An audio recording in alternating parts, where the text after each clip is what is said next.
Let's stay in Texas, everyone. To everyone's dismay, we're staying in Texas. All right. All right, this one's going to blow your motherfucking mind. You ready for this shit? The classrooms the Uvalde shooter barricaded himself in may not have been locked. But even if they were, police had a tool that would have opened them. Does anyone remember when this story first happened and they were like making up every excuse in the world? Oh, someone left a rock on the door and the guy, oh, I can't go in because I might get shot. Oh, the door is locked. We had to wait for a key. Like, again, and I was saying, like, motherfuckers get battering rams to evict someone out of a small fucking apartment. Get a battering ram to blow this fucking door down. Get through the windows. But no, they had the tools. They were there. In the same way that they had the guns, they were there. They didn't use them on the fucking shooter. They had the body armor, and they didn't go in to try to, like, you know, get shot in the chest or whatever. But, you know, they had level 4 plates. Level 4 plates, by the way, the Uvalde police had. I don't know if people know what that means. It means level 4 means that even if the Uvalde shooter had armor-piercing bullets, that they would have been good to go. Armor-piercing. You know, armor-piercing. They had body armor that would literally stop armor-piercing bullets. How's that possible? And they didn't go in? Because they're fucking crybabies. They're losers. It's insane. But anyway, let's read this shit. This is crazy. Reading this from Insider. Uvalde police didn't check to see if the door to the 2 connected classrooms the Robb Elementary shooter barricaded himself in when children was unlocked. A source close to the investigation told the San Antonio Express News. Isn't that great? They didn't check. They didn't check. The Texas Department of Public Safety previously said that the door is locked from the inside. But after viewing surveillance footage, investigators believe the doors may not have been able to be locked from the inside due to a malfunction. The source, the Express News. Interesting writing. Who do we have here? Hannah Gadahoon, not knowing the English language, but not, you know, I'm just being. On May 24 and 18, I already know that footage of the incident viewed by investigators showed the shooter entered the school through a hallway door left unlocked due to another door malfunction. Captured on video, the shooter being pursued by 3 officers, shot into the classrooms, walked back out into the hallway, and eventually occupied the classrooms. The source said the gunman also shot at officers from inside the classroom. I love being pursued by 3 officers, but they were all walking in slow motion, right? Because it took them over an hour to actually do anything. So, like, being pursued is like, they're like this. They're just, like, running forward. Right? They're in slow-mo. Uvalde Consolidated School District Police Chief Pedro Pete Arredondo and 19 other officers spent over an hour waiting in the hallway and the door was open. Arredondo told the Texas Tribune the response was delayed because he requested tactical gear. They had tactical gear. A sniper. They had a sniper. And keys to get inside. The door was unlocked. All while trying to hold back from the doors in order to avoid gunfire. Once Arredondo obtained the keys, he said he tried multiple keys before eventually finding the correct one, allowing Border Patrol agents to enter and fatally shoot the gunman. The source also told the Express News that Arredondo did not initially use the keys he obtained from a custodian on the door leading to classroom 111 and instead tried to find a master key to the other doors nearby.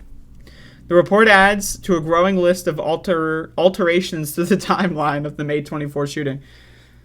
I love, like, so this is like a fucking goddamn Christopher Nolan film here. We have, like, not only do we have, like, a timeline, but we've got, like, 15 different timelines going on all at once. So, like, there's the May 24 event, right? And then there's, like, the May 24 timeline of May 24. Then there's the May 25 timeline of May 24. Then there's the May 27 timeline. Then there's, like, the June 1 timeline. There's, like, what the fuck? What's going on here? Arredondo has received the largest share of scrutiny for his role during the shooting. Body camera footage from the day of the incident showed the police knew that children were still alive in classrooms 111 and 112, but did not immediately enter to save them. Isn't that interesting?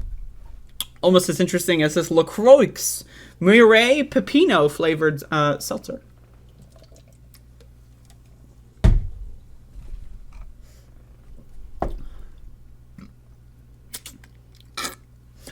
The Texas Department, blah, blah, blah, said that Andrea made the call to treat the gunman as a barricaded subject and not an active shooter. Okay. Representatives for the Texas Department of Public Safety and Uvalde Police and a lawyer for Aaron Daughter did not immediately respond to insiders' request for comment. Isn't that great? Isn't that great? Uvalde hires private law firm to argue it doesn't have to release school shooting public records. Woo! Fuck. I mean, like, this shit is hilarious. I mean, honestly, like, once again, I need to reiterate, every one of these motherfuckers belongs in jail. They belong in jail probably for the rest of their lives. I mean, they're garbage. Some records related to Robb Elementary School shooting could be highly embarrassing. That's the word choice. That's what the lawyer is saying. They could get embarrassed. Oh. They could be embarrassed. Oh. Motherfucker, 19 kids are dead, 3 adults are dead, and you're worried about being embarrassed. Oh. I mean, again, man, holy fucking shit. Holy fucking motherfucking shit. Holy shit. So stupid. So stupid. Thank you. Thank you. The city of Uvalde and its police department are working, this is from Vice, with a private law firm to prevent the release of nearly any record relating to the mass shooting at Robb Elementary School in which 19 children and 2 teachers died, as well as one of the husbands of one of the teachers who had a heart attack at reading the news and also died, which in my opinion, it's a part of the situation. If that teacher wasn't killed, their husband wouldn't have had that heart attack, so it is part of the death count, and it's important to not erase them from the story. The public records Uvalde is trying to suppress include body camera footage, photos, 911 calls, emails, text messages, criminal records, and more. The city has not voluntarily released any information as a member of the public. Again, I ask everyone this question.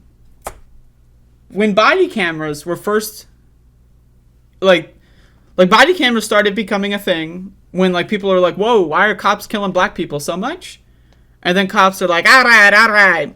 We'll put some body cameras on. That way, when we kill the black people, you know, it's all good. You'll know why we killed the black people, right? And now, they don't tell us anything. They don't release the body cameras. Like, what's the point of having it? In my opinion, every police body camera should be live streamed, mandatory, and there should be no shutoff switch on the body cam. That's my opinion. In my opinion, it should be live streamed. There should be a website you can go on the government, like .gov website. You can look at any body camera live right now. And not even, like, turn them off when they're in the lockers or anything, or when they're off duty. Right? Leave them on all the time. I don't want any, like, moments where, like, the body camera's off. I want 24/7 watching police, and that is the ideal scenario, because these motherfuckers obviously can't be trusted. And if they could just control the footage... If they control the footage, then what's the fucking point? What's the point? Why even have the body cameras?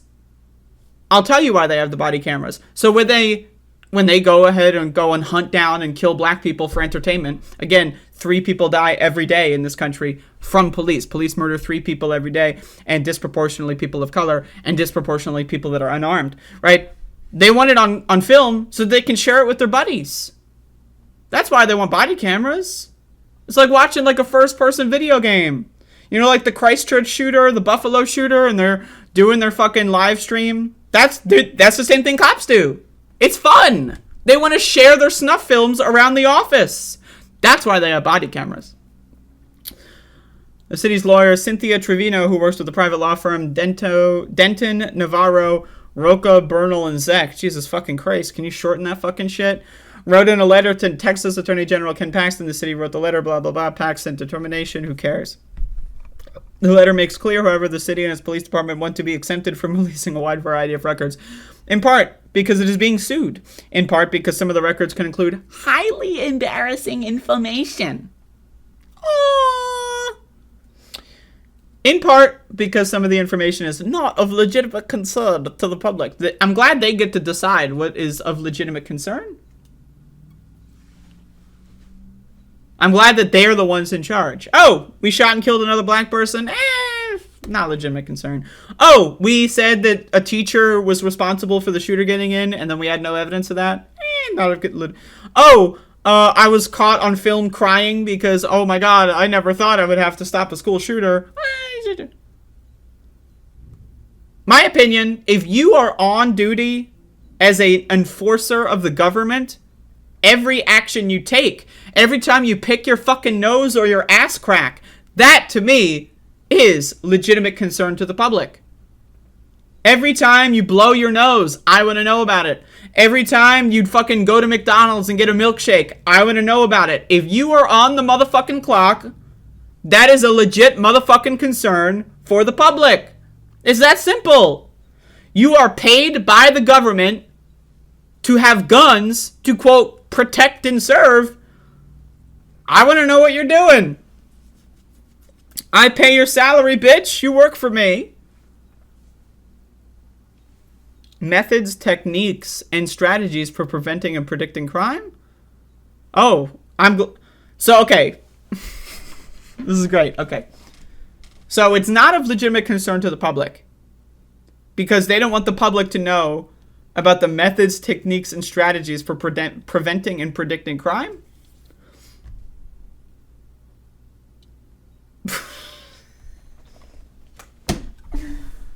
They don't want people to know about the classic strategy of waiting outside for an hour while someone else does your job for you. They don't want to know about that classic strategy. Little known strategy, very underground strategy. Like, the methods, techniques, and strategy. So, like, they're in the meeting. All right, so we got this technique. No one can know about it. When there's an active shooter, what we're going to do is stand outside for an hour and beat the shit out of the parents and pepper spray them. They don't want to know about that technique. It's a secret technique. Like, it's like, when you become a cop, right? Not right away. They don't want to give rookies this information. This is highly classified. Right? You need to get 10, maybe 15 years on the force. And then you're given the secret handbook. And in there is the secret technique of waiting outside and beating the shit out of parents and pepper spraying and handcuffing parents and shoving their fucking faces into the asphalt and throwing them in jail cells while there's a school shooter going on. Chapter 7, how to stop a school shooter. Stand outside. Step 1, stand outside. Step 2, beat the shit out of a couple parents just for fun, you know. Step 3, handcuff a parent. Step 4, pepper spray them. Step 5, nothing. Step 6, wait for someone else to do the job. It's a secret technique. We can't tell anyone about that. Motherfucker, what?